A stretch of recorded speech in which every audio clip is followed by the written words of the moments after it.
L'attrait de garder des animaux exotiques en captivité peut être irrésistible, offrant un sentiment d'aventure et de mystère. Mais avec cette fascination vient une vérité glaçante. La mort peut frapper en un instant, et les attaques les plus horrifiantes se produisent souvent là où vous vous y attendez le moins, dans votre propre jardin. C'était la réalité terrifiante pour Norman, un homme qui a osé garder des tigres pour découvrir les conséquences dévastatrices de sous-estimer leurs instincts primaires. Le 10 janvier 2010, un vent d'hiver mordant balayait les rues tranquilles de Southwold, en Ontario. La neige recouvrait les champs et le givre s'accrochait aux branches nues des arbres entourant les propriétés rurales à la périphérie de la ville. La lumière du matin perçait le ciel gris, illuminant la petite communauté paisible. Mais derrière la sérénité de ce tableau pittoresque se cachait un homme dont la passion pour l'extraordinaire mènerait à une tragédie que personne ne pourrait ignorer. Norman Buwalda était connu dans la région comme une figure unique et excentrique. À 66 ans, il avait passé des décennies à cultiver son amour pour les animaux exotiques, consacrant son temps et ses ressources à créer un sanctuaire privé sur sa vaste propriété. Les voisins le voyaient souvent s'occuper de ses enclos ou travailler sur des améliorations de ses habitats pour animaux. Pour ceux qui le connaissaient, Norman était méticuleux, soucieux du détail et profondément fier de son mode de vie inhabituel. Il avait passé des années à bâtir sa réputation de propriétaire responsable d'animaux exotiques, servant même de président de l'Association canadienne des propriétaires d'animaux exotiques, où il plaidait pour ceux qui partagèrent sa passion. Norman n'était pas seulement un homme fasciné par les créatures exotiques. Il était un gardien dévoué qui croyait avoir une connexion spéciale avec les animaux qu'il élevait. Son tigre de Sibérie de 650 livres était le joyau de sa collection. Avec un lion, un cougar et plusieurs petits félins sauvages, le tigre était une source de fierté et de controverse dans la communauté. Malgré l'entretien méticuleux des enclos et le respect des réglementations provinciales, la collection de prédateurs dangereux de Norman était depuis longtemps un sujet de discorde pour ses voisins. Beaucoup s'inquiétaient des risques posés par de tels animaux puissants dans une zone résidentielle. Mais Norman restait inébranlable, soulignant souvent son dossier d'inspection impeccable comme preuve de ses capacités. En 2004, son tigre précieux a attaqué un garçon de 10 ans en visite avec sa famille. Le garçon, travaillant sur un projet scolaire sur les tigres de Sibérie, s'est approché trop près de l'enclos et les griffes du tigre ont traversé la clôture, laissant l'enfant marqué à vie. L'incident a déclenché l'indignation et des batailles juridiques, mais Norman n'a subi aucune répercussion, conservant la propriété du tigre et continuant son travail avec les animaux qu'il aimait. Ce matin froid de janvier a commencé comme beaucoup d'autres pour Norman. Il s'est levé tôt, a nourri ses chiens et s'est préparé à s'occuper du tigre qui était devenu le centre de sa vie. Sa routine, répétée d'innombrables fois, avait émoussé son sens des risques encourus. Bol de viande crue à la main, il s'approcha de l'enclos où le tigre massif faisait les 100 pas en attendant son repas du matin. L'installation de Norman reflétait celle des zoos professionnels avec une grande cage principale pour l'enrichissement du tigre et un enclos de retenue plus petit pour un nourrissage et un entretien en toute sécurité. Le protocole exigeait d'attirer le tigre dans l'enclos de retenue avant d'entrer dans l'enclos principal, mais Norman choisit d'ignorer ces précautions. Considérant le tigre plus comme un compagnon qu'un prédateur, il entra dans la cage principale, fermant la porte derrière lui. Le tigre attendait déjà, faisant les 100 pas près du centre de la cage. Sa taille imposante et sa carrure musclée étaient un signe redoutable de la puissance qu'il détenait. Une puissance que Norman avait vue en action lorsque le tigre avait attaqué le garçon de 10 ans des années auparavant. Pourtant, Norman s'approcha avec confiance, posant le bol de viande sur le sol à quelques pieds du tigre. L'animal s'est dirigé vers le repas, ses pattes craquant sur le sol givré, et a commencé à manger. Mais ensuite, Norman a commis une erreur fatale. En se retournant pour quitter l'enclos, il a tourné le dos au tigre. Dans la nature, tourner le dos à un prédateur signale une vulnérabilité et même les animaux les mieux dressés ne peuvent d'aussi entièrement réprimer leurs instincts. Le tigre, sentant l'opportunité, abandonna son repas en un instant. Avec une rapidité choquante, il s'est jeté sur Norman, le renversant. La force pure du corps du tigre l'a envoyé à terre, et avant qu'il ne puisse réagir, ses mâchoires puissantes se sont refermées sur son cou. Les dents du tigre ont déchiré la chair et les muscles avec aisance, sectionnant les artères et le décapitant presque en un seul mouvement. Coincé sous le prédateur, Norman n'avait aucune chance de s'échapper. Les énormes pattes du tigre s'enfoncèrent dans son corps, le maintenant en place alors qu'il commençait à le traîner à travers l'enclos. Malgré la viande crue qu'il avait reçue quelques instants plus tôt, les instincts du tigre avaient complètement pris le dessus.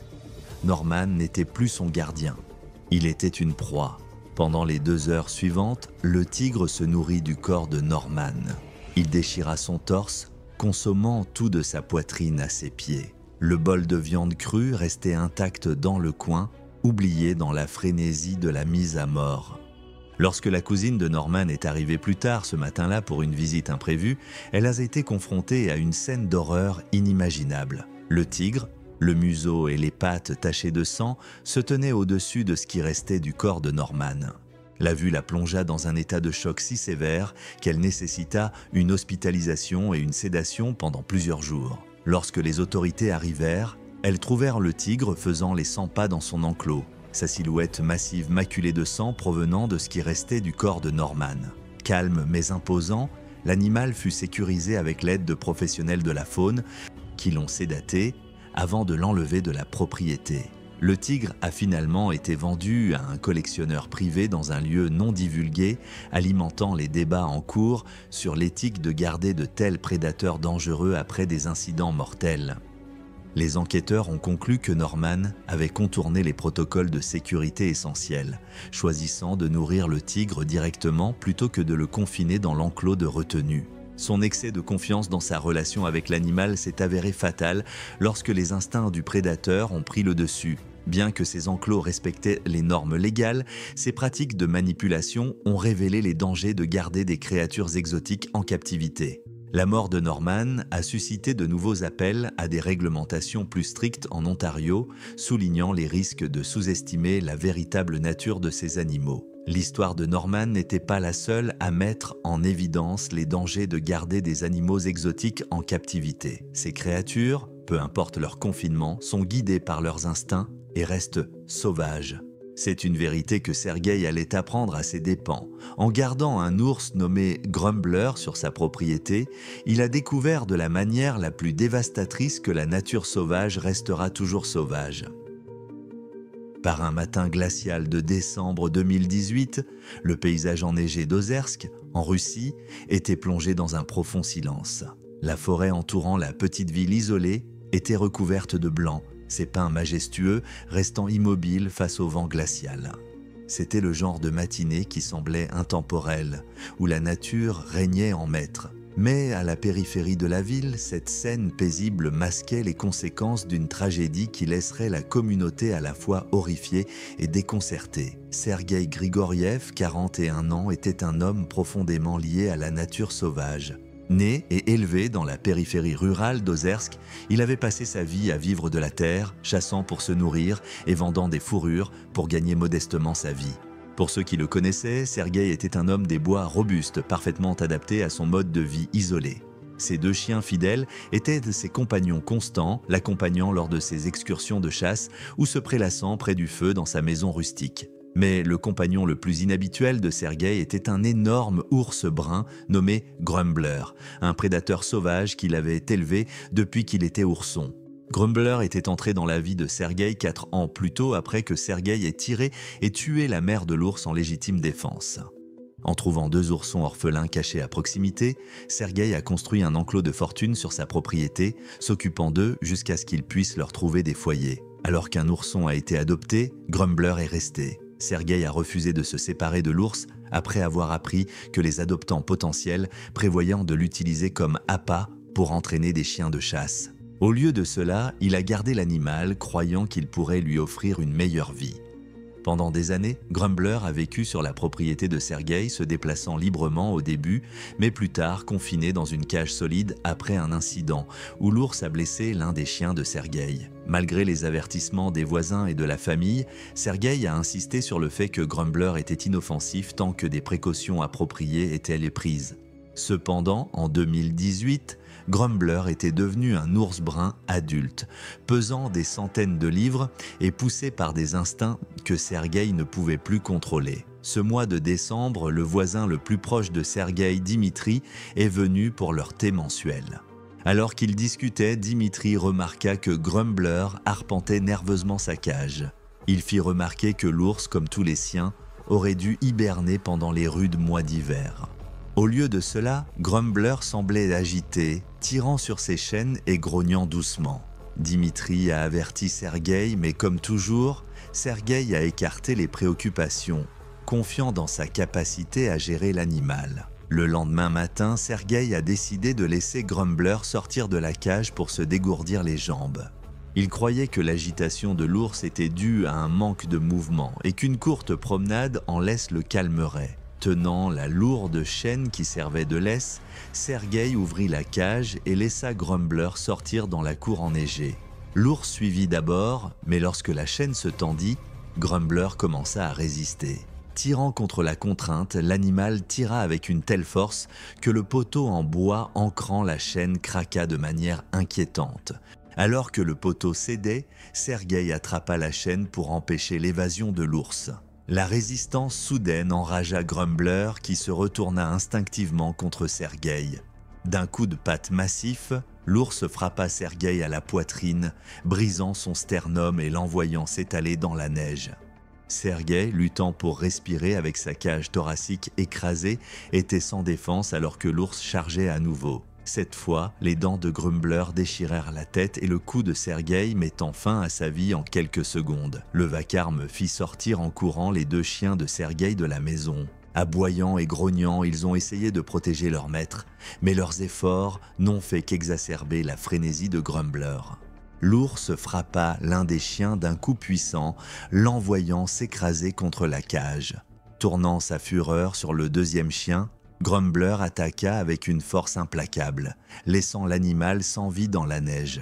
Lorsque le chaos s'apaisa enfin, Grumbler traîna le corps de Sergueï dans la cour et commença à se nourrir des restes.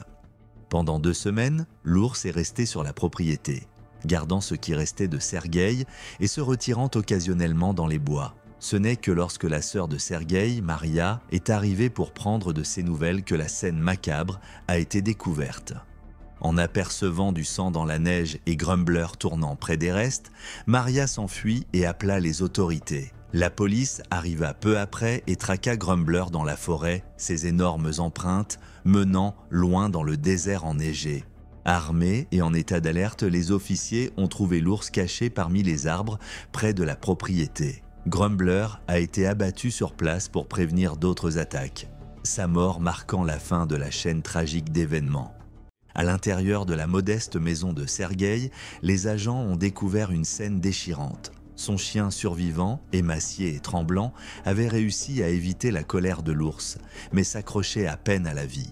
Couverte de contusions et trop faible pour se tenir debout, la chienne a été mise en sécurité et plus tard recueillie par la sœur de Sergueï, Maria. Elle a soigné l'animal jusqu'à ce qu'il retrouve la santé, le décrivant comme le seul souvenir de son frère qu'elle avait et un rappel de la loyauté farouche de son frère envers ses animaux, même face aux dangers. La mort de Sergueï Grigoriev a mis en lumière les dangers de garder des animaux sauvages.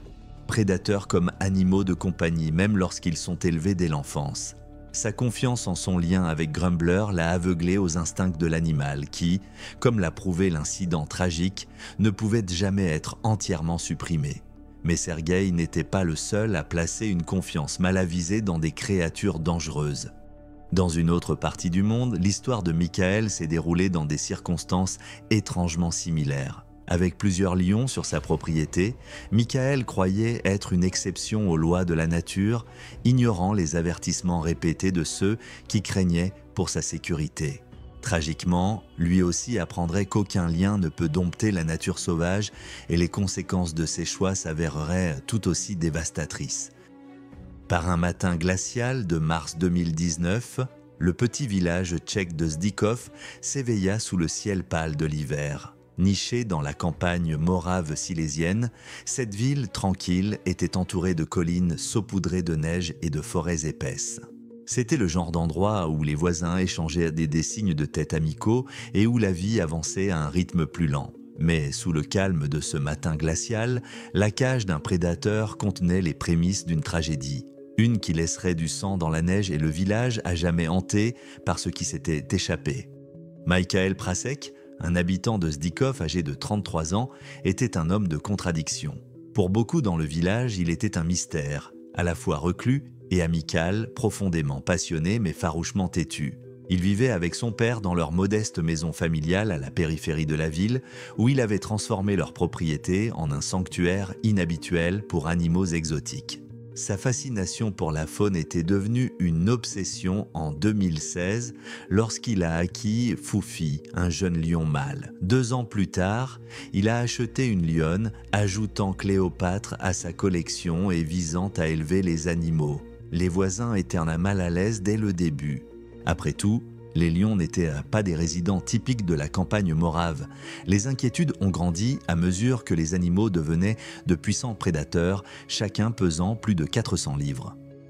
Les rugissements profonds de Foufi résonnaient dans le village la nuit, et la silhouette musclée et agile de Cléopâtre rôdait derrière les barreaux de sa cage. Malgré les avertissements des habitants et même de sa propre famille, Michael insistait sur le fait qu'il avait tout sous contrôle. Pour Michael, ces lions étaient n'est plus que des animaux de compagnie. Ils étaient le but de sa vie. Chaque jour, il consacrait des heures à s'occuper d'eux, transportant des caisses de viande vers leurs enclos et entretenant méticuleusement leur cage. Il croyait les comprendre mieux que quiconque, disant souvent aux autres qu'ils faisaient partie de sa famille. Mais la confiance de Michael l'aveuglait face au danger. Au fil du temps, son lien avec les lions est devenu une source de tension avec les voisins et les autorités. En 2018, Michael a fait la une des journaux nationaux après un incident choquant impliquant Cléopâtre. Un après-midi d'été, il a décidé de promener la lionne en laisse près de sa propriété. La vue de l'énorme prédateur sur une route publique a fait qu'une cycliste est entrée en collision avec elle. Bien que personne n'ait été gravement blessé, l'incident a amplifié les craintes dans le village et a attiré une attention renouvelée des autorités locales. Michael a été condamné à une amende pour avoir gardé les lions sans permis approprié, mais l'application de la loi s'est avérée difficile. Les sanctuaires pour les grands prédateurs étaient surpeuplés et le coût du déplacement des animaux était prohibitif. Sans solution claire, Michael a été autorisé à garder les lions, au grand désarroi de ses voisins. En mars 2019, les tensions autour des lions de Michael avaient atteint un point critique. Son père, qui vivait avec lui, l'avait averti à plusieurs reprises des risques. Ses sœurs, qui venaient régulièrement, évitaient complètement la propriété, craignant pour la sécurité de leurs enfants. Mais Michael restait défiant, convaincu que sa compréhension de Foufi et Cléopâtre le distinguait des autres. Le matin du 4 mars, la campagne morave était enveloppée de givre, l'air vif et mordant. Michael commença sa journée comme toujours en nourrissant les lions. Portant un seau de viande fraîche, il avançait péniblement dans la neige vers les enclos. La vue de Foufi faisant les 100 pas derrière les barreaux ne l'ébranlait pas. Cette routine était devenue une seconde nature. Déverrouillant la porte, Michael entra dans la cage du lion mâle tout à fait à l'aise, malgré le prédateur imposant à quelques pieds de là. Il posa le seau par terre et se tourna pour s'occuper des autres tâches, n'imaginant jamais le danger qui se cachait à cet instant. Foufi, maintenant un lion mâle adulte et dominant, se déplaçait avec la puissance et la vitesse d'un prédateur affiné par des millénaires d'évolution. Au moment où Michael tourna le dos, les instincts du lion prirent le dessus. Foufi bondit. D'un bond, sa foulée massive couvrit la distance et sa patte létale frappa Michael en plein torse. L'impact fit tomber Michael à la renverse, l'envoyant s'étaler au sol, étourdi et incapable de se défendre. Coincé sous le prédateur monstrueux, Michael était sans défense lorsque Foufi porta un second coup fatal. Les mâchoires massives du lion se refermèrent autour du cou de Michael, sectionnant les artères et l'empêchant de crier à l'aide. Le sang tachait la neige alors que les instincts prédateurs de Fufi prenaient entièrement le dessus, réduisant Michael à rien de plus qu'une proie. Le tumulte attira l'attention de Cléopâtre la lionne, qui rejoignit rapidement la frénésie. Elle se déplaça avec une précision mortelle, en enfonçant ses dents dans le corps sans vie de Michael.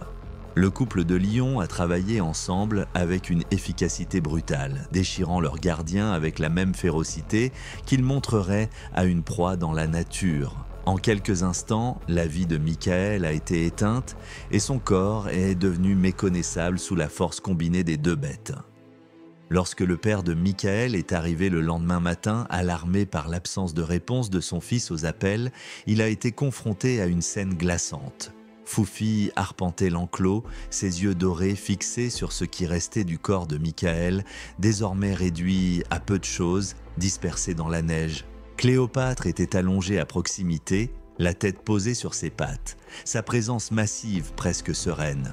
Au début, le père de Michael pensa que son fils dormait, mais en s'approchant de la grille, la terrible vérité devint évidente.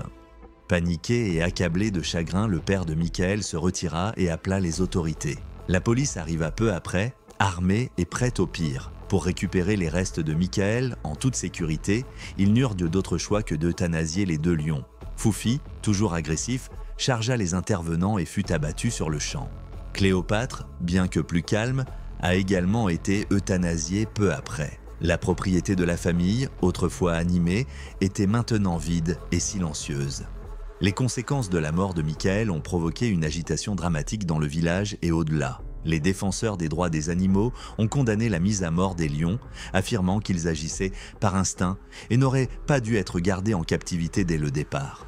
D'autres ont blâmé l'entêtement de Michael et critiqué le laxisme dans l'application des règlements qui avaient permis à la situation de dégénérer. Pour la famille de Michael, la perte était accablante. Son père, incapable de supporter les souvenirs de ce qui s'était passé, a quitté Zitikov, laissant la maison et ses cages vides se dégrader.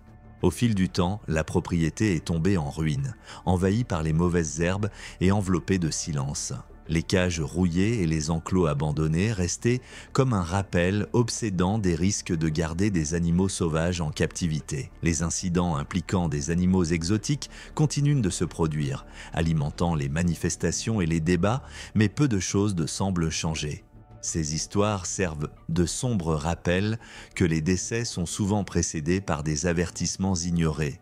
L'action ne vient que trop tard, après qu'une vie a été perdue.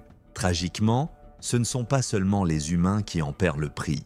Les animaux sont souvent tués par la suite. L'histoire suivante illustre encore une fois ce point. La décision d'Amanda de garder un python comme animal de compagnie, une créature loin d'être domestiquée, s'est avérée être une erreur fatale. Elle a appris de la manière la plus dévastatrice pourquoi les animaux exotiques ne devraient jamais être traités autrement que comme des animaux sauvages.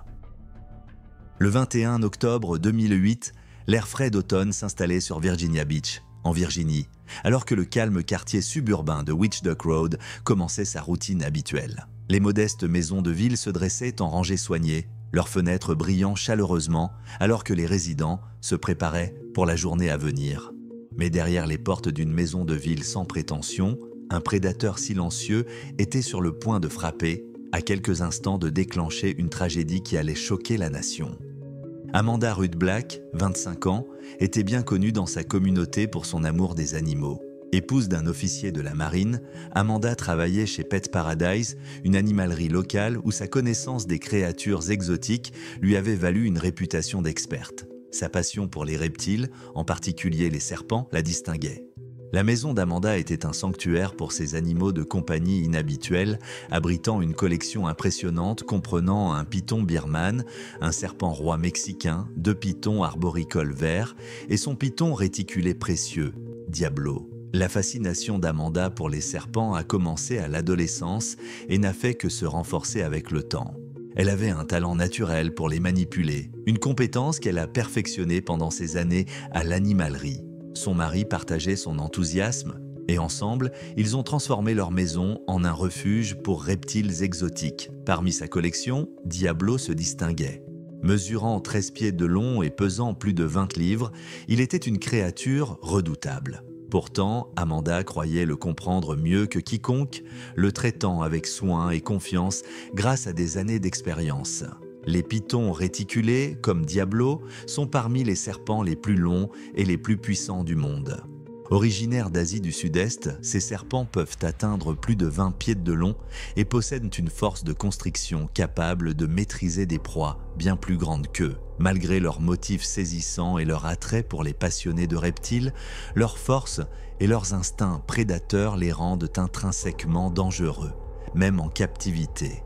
Les experts ont longtemps averti que le comportement naturel d'un serpent, voyant tout ce qui est chaud et en mouvement comme une proie potentielle, ne peut pas être entièrement éliminé, peu importe l'attention et l'expérience d'un dresseur. La confiance d'Amanda l'amenait parfois à prendre des risques.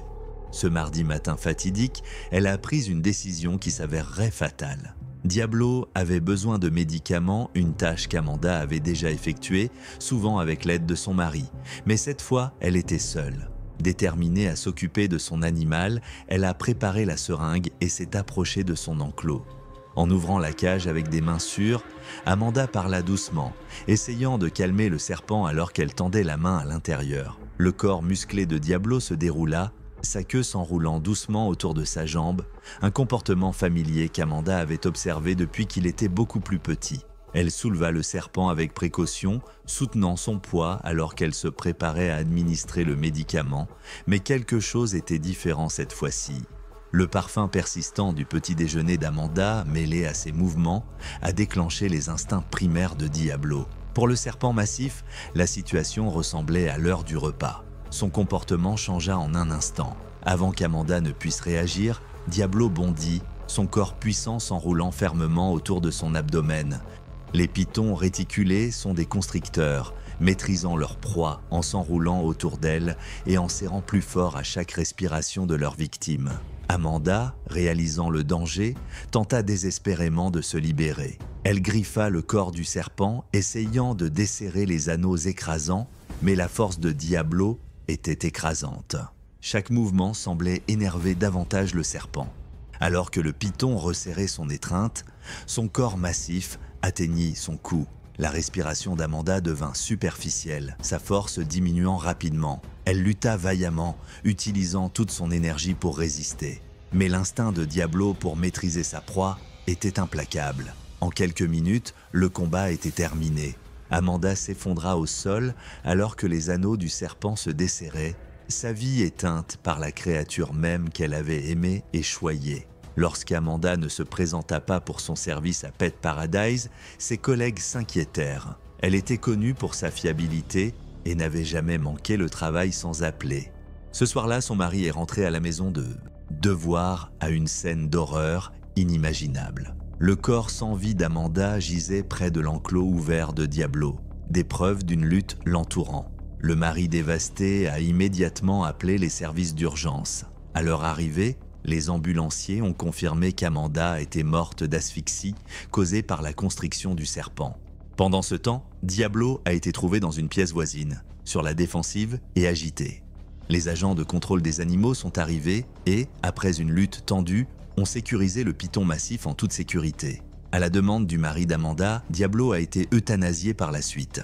Incapable de supporter la vue des serpents restants, il les a remis au contrôle des animaux, mettant fin à ce qui avait été autrefois une passion partagée.